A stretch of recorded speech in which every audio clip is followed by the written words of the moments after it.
Welcome and welcome back to my channel. This is Brooklyn Watson, and my intro got cut off, so without further ado, here's a video. Sorry, the video got cut off, but we're back. So what happened was I took a 2-week introductory course at Aloe Gym, and I don't know if everyone's familiar with the yoga brand Aloe, but some of their locations have actual yoga studios. So the one in Brooklyn where I live has a yoga studio on the second floor, and then in the summer months the rooftop version of the studio is open. And I'm like, I just need to get my body together. I gained an incredible amount of weight. It just wasn't going anywhere, and I'm just like, let me just try to do something.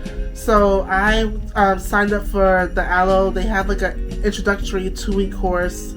It's like a 2-week intro pass. Gym pass, let's call it that. And you can take as many classes as you want in that 2-week period for like $60 or maybe $70, about that much. So I actually had time off for work. It was the summer. I don't work in the summers. So, well, I kind of do, but I kind of don't. But I had summers off, and I have summers off, and I went to Aloe, taking this class. I'm doing all sorts of sound bowl healing, Pilates, core strengthening, but this particular class was a restorative yoga class where you go deep into stretching, deep into really, it's yoga, it's hard work, but it's restorative because you do like, it's, I don't know, I can't describe it. If you just look up what restorative yoga is, you'll probably see.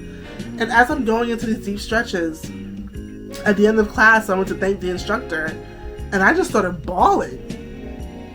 And I have taken yoga since I was like really young, so I've never really had that experience, and I know people cry in yoga. I'm not new to like hearing about that, but I was new to having that experience myself. And what made me cry was as we were doing these deep stretches and the deep breathing, I literally felt in my body where all the pain was stored, where everything I've been through was stored.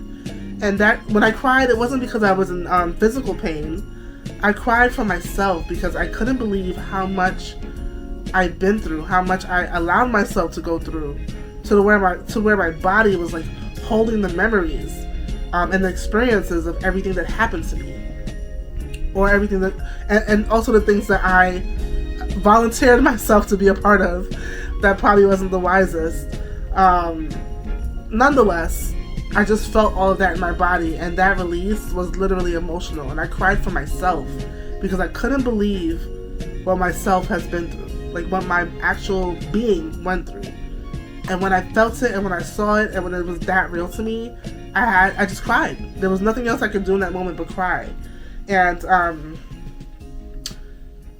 that's an example, and the book talks about something similar where our bodies keep the score.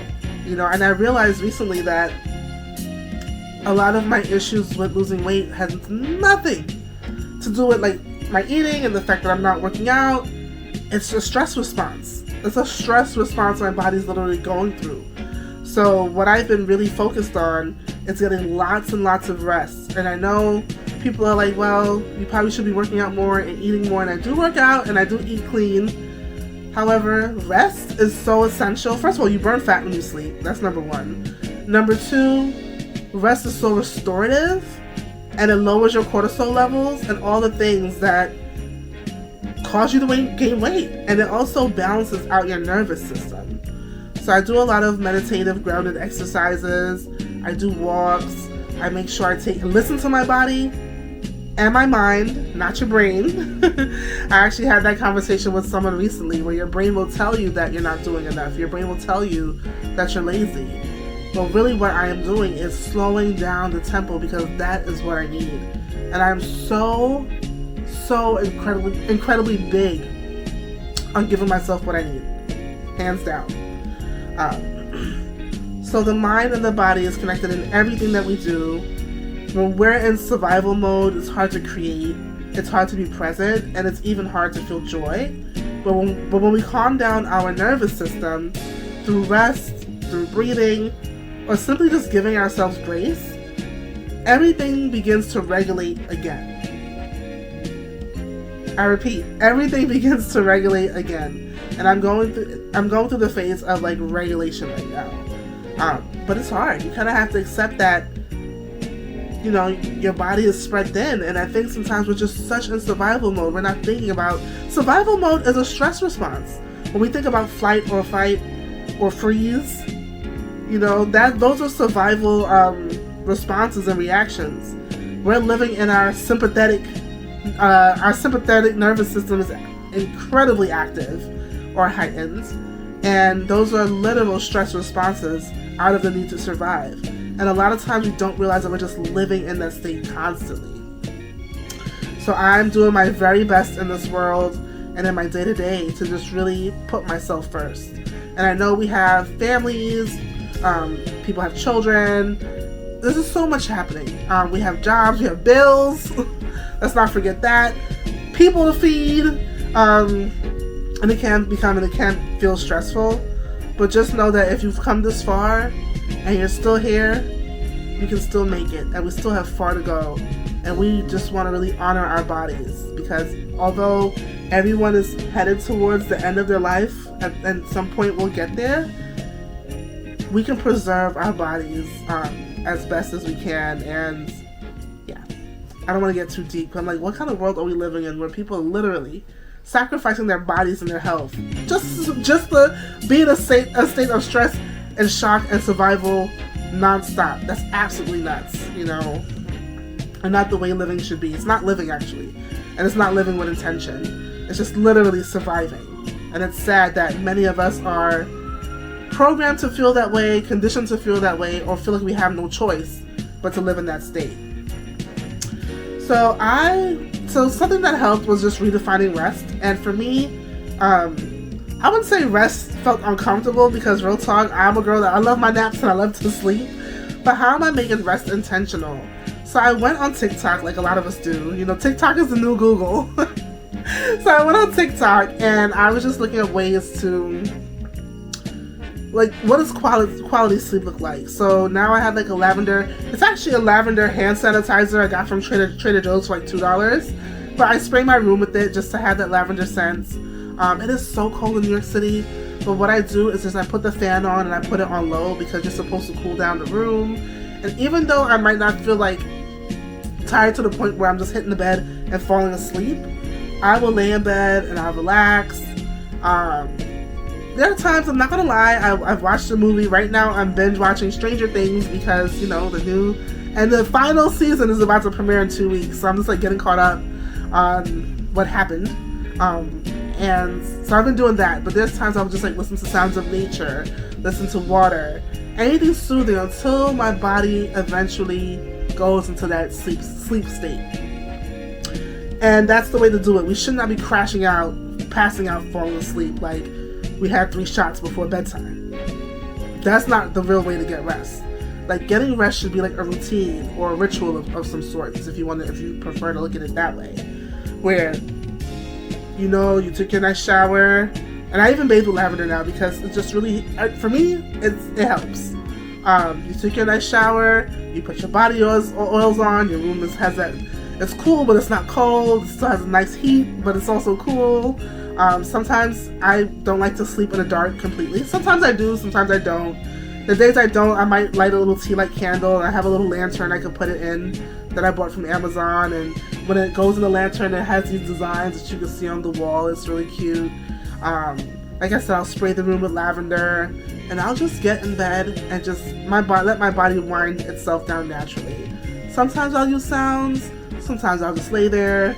Lately I've been watching TV, which is probably not the best, but that's what I do. And I really would encourage all of you to redefine what rest looks like for you, and what you need to like get in a routine of resting.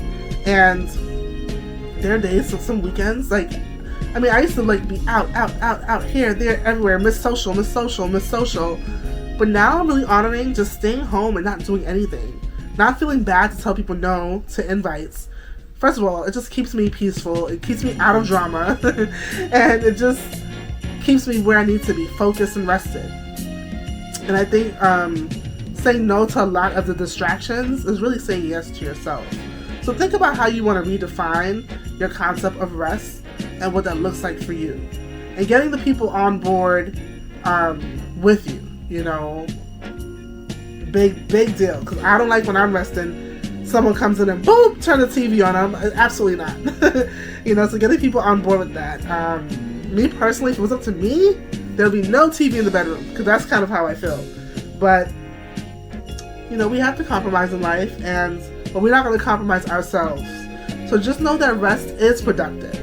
You know, sometimes it feels counterintuitive to our brains to get rest, but we need rest. Rest is productive. You know, like I remember when I was in college and even in grad school, I would try to work even to the wee hours of the night. And I was actually telling my intern this today. I would work so much sometimes into the wee hours of the night. My brain is so tired. I'm not making any sense. And after I get some rest and look at my work the next day, I'm like, what the heck? And it becomes just such a waste. Just have to do it all over again. So why exhaust yourself? You know, I don't know if people are familiar with Brene Brown, but she really talked about, I think in her 10 steps of things to cultivate, she talked about cultivating play and rest. And she was pretty much saying that it's not a flex to be exhausted. Like, being exhausted is not a trophy of being productive. Being exhausted is not a trophy of being successful. We want to protect our weekends. We want to laugh with the people around us. We want to honor the fact that we need rest and we need play 100% to make us just even greater people. I know my viewers, my audience, my community, we're great. So it's just going to make us greater when we honor ourselves and take rest. So rest is productive. It repairs our focus. It resets our hormones, number one. It regulates our heart rate. It helps us to burn fat. We talked about that. And it's literally the medicine you need for your nervous system. And in a world that's obsessed with speed and instant gratification, you can swipe left, swipe right, order on Prime, it's here in a day or two. It may feel a little bit rebellious to get rest, but maybe also that's what makes it sacred.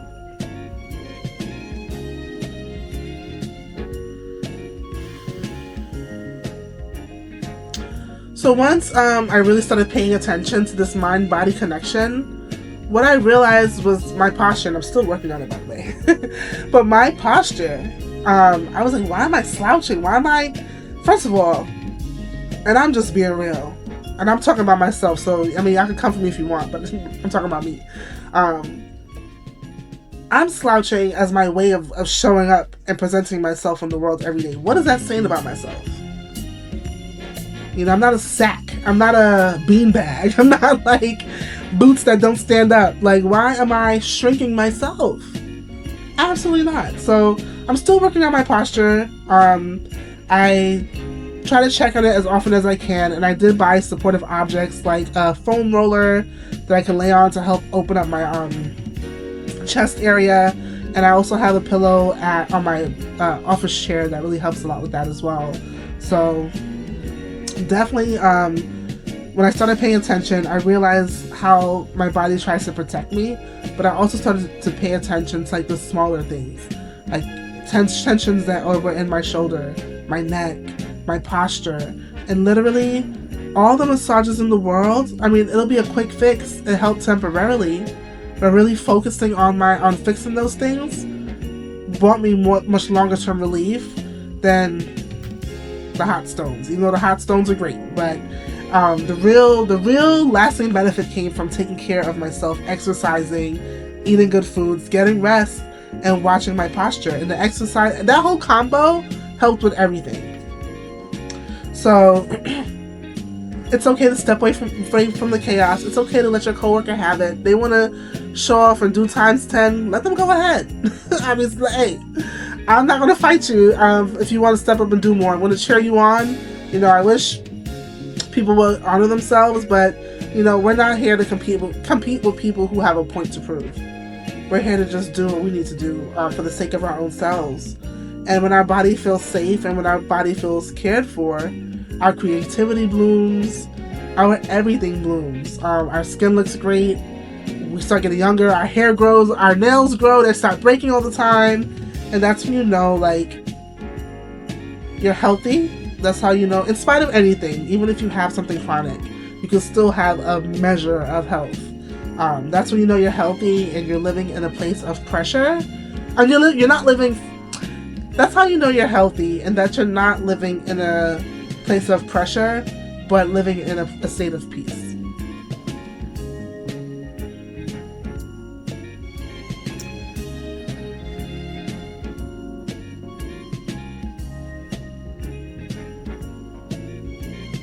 And everything I mentioned was really just like my body integrating everything that it's relearning about itself. And it's just not only integrating, but realigning. And realigning is not about reinventing ourselves.